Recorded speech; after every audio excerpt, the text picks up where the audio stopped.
রাওয়ালপিন্ডি টেস্টে পাকিস্তানের চেয়ে 132 রান পিছিয়ে বাংলাদেশ। তৃতীয় দিন শেষে প্রথম ইনিংসে বাংলাদেশের সংগ্রহ 5 উইকেটে 316 রান। দিনটি রঙিন করেছেন টাইগার ওপেনার সাদমান ইসলাম। যদিও আক্ষেপ রয়েছে, প্রায় 3 বছর পর টেস্টে ফিরে 7 রানের জন্য সেঞ্চুরি মিস হলো সাদমানের। দিন শেষে 450-তে টাইগার শিবিরে স্বস্তি।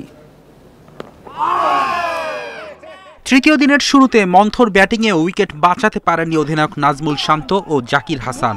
58 বলে 12 রানে নাসিম শাহের শিকার জাকির। শান্ত কাটা পড়েছেন 16 রানে।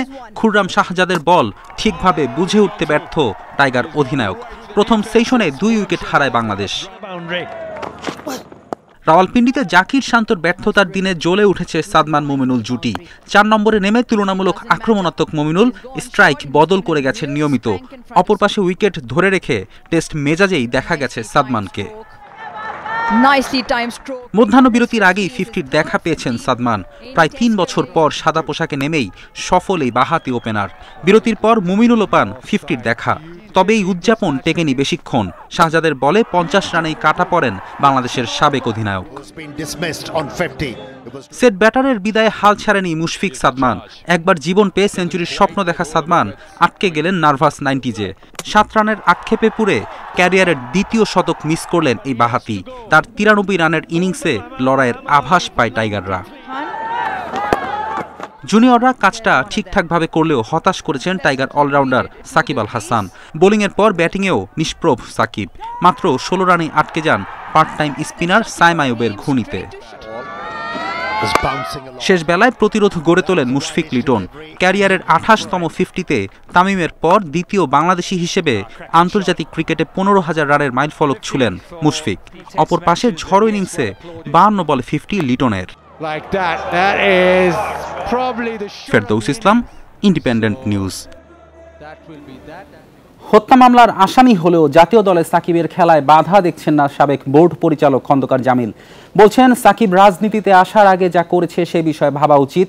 সেখানে অনিয়ম থাকলে তার বিচার দরকার। তবে বর্তমান অবস্থার জন্য সাকিবকেই দায়ী করছেন এই সংগঠক। পাকিস্তান সফর শেষে দেশে ফিরলে গ্রেপ্তার হতে পারেন সাকিব। ছাত্র আন্দোলনে প্রাণ হারিয়েছেন 8 শতাধিক মানুষ। সে সময় ক্ষমতায় থাকা আওয়ামী লীগের নেতাকর্মীদের বিরুদ্ধে দায়ের করা হচ্ছে হত্যা মামলা। 5 আগস্ট পোশাক কর্মী মোহাম্মদ রুবেল হত্যার ঘটনায় রাজধানীর আদাবত থানায় করা মামলায় নির্দেশদাতা হিসেবে রয়েছেন সাকিব আল হাসান।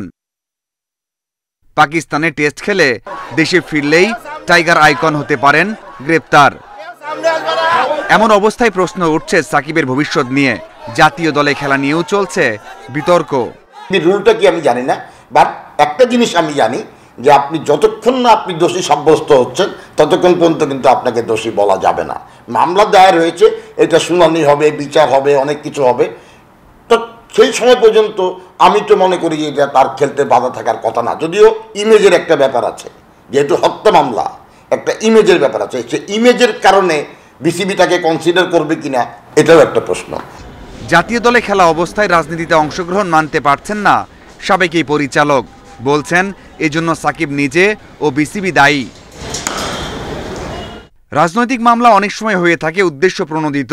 সাকিবের কর্মকাণ্ডে কোনো অনিয়ম আছে কিনা সেটা বের করা উচিত বলে মনে করেন খন্দকার জামিল।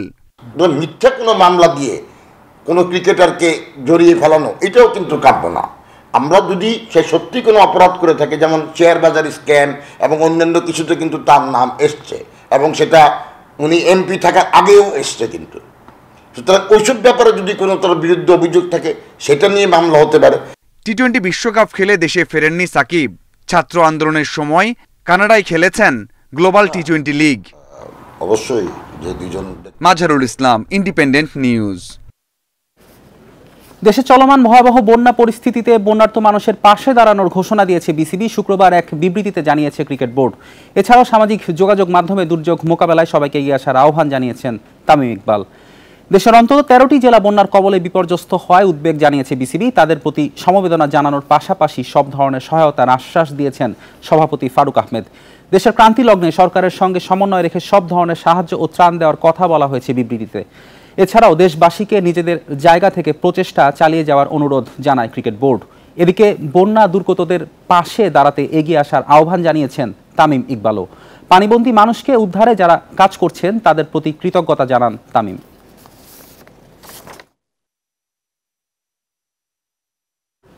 ইসলামাবাদে পাকিস্তান শাহিনসের বিপক্ষে 4 দিনের দ্বিতীয় আনঅফিসিয়াল টেস্ট ড্র করেছে বাংলাদেশ এ দল। প্রথমে ব্যাট করতে নেমে সাইফ হাসান ও জাকের আলীর সেঞ্চুরিতে প্রথম ইনিংসে 9 উইকেটে 404 রানের সংগ্রহ পায় বাংলাদেশ এ দল। সাইফ 111 ও জাকের আলীর ব্যাটে আসে 172 রান। পাকিস্তান শাহিনসের হয়ে 4 উইকেট নেন আবরার আহমেদ। এরপর পাকিস্তান শাহিনসকে ব্যাটিংয়ে পাঠায় বাংলাদেশ। 4 উইকেটে 281 রানে চতুর্থ দিনের খেলা শেষ হয়। তাসকিন, তানজিম সাকিব ও রুয়েল মিয়া নেন একটি করে উইকেট।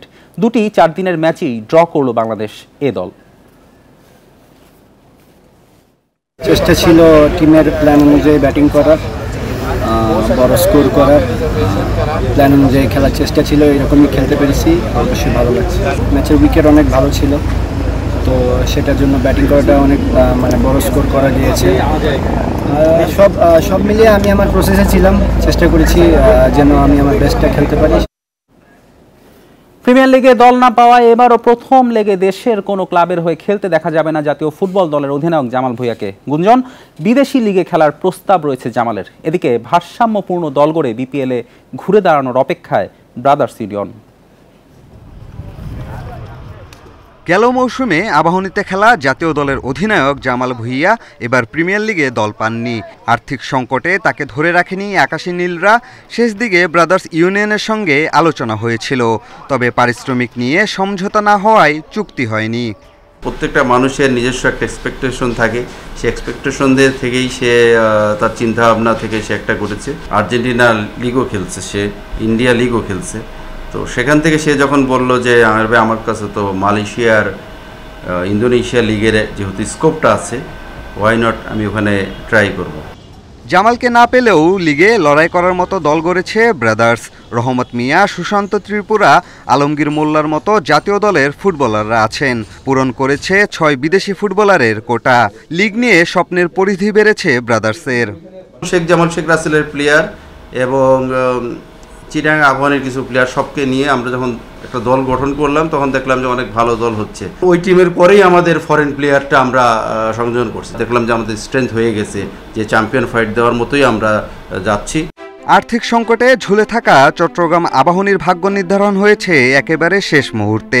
জাহিদ হাসান এমিলি ও মামুনুল ইসলামের মতো কয়েকজন সাবেকরা ক্লাবটির হাল ধরেছেন। ক্লাব কর্তাদের রাজি করিয়ে ফুটবলার নিবন্ধন করালেও পৃষ্ঠপোষকতার সংকট কাটেনি।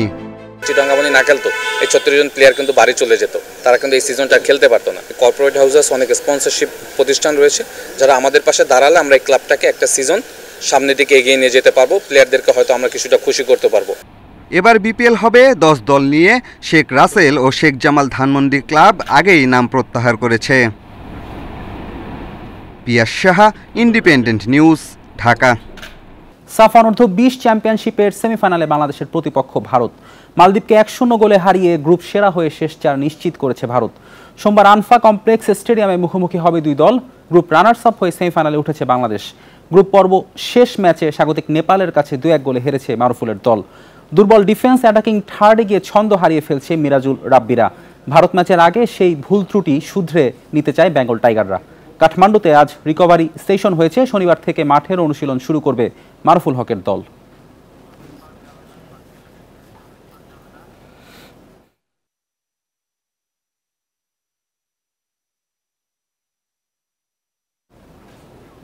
সৌদি প্রো লিগে নিজেদের প্রথম ম্যাচে হোঁচট খেলো আল নাসর। আল রাইদের সঙ্গে 1-1 গোলে ড্র করেছে রোনালদোর দল। ঘরের মাঠে শুরু থেকেই দুর্দান্ত আল নাসর। 11 মিনিটে এগিয়ে যাওয়ার সুযোগও আসে, তবে ব্যর্থ হন রোনালদো। হতাশ হতে হয় আল রাইদকেও। অফসাইডের কারণে গোল বাতিল হয় দলটির। 34 মিনিটে CR7-এর লক্ষ্য ভেদে ম্যাচের নিয়ন্ত্রণ নেয় স্বাগতিকরা। আসরের প্রথম ম্যাচে গোল করে উল্লাসে মাতেন পর্তুগিজ তারকা, তবে লিড বেশিক্ষণ ধরে রাখতে পারেনি আল নাসর। বিরতি থেকে ফিরেই পেনাল্টি পায় আল রাইদ। ফোজাইরের সফল স্পট কিকে সমতায় ফেরে সফরকারীরা। শেষ দিকে রোনালদোর গোল অফসাইডে কাটা পড়লে ড্রয়ে সন্তুষ্ট থাকতে হয় আল নাসরকে।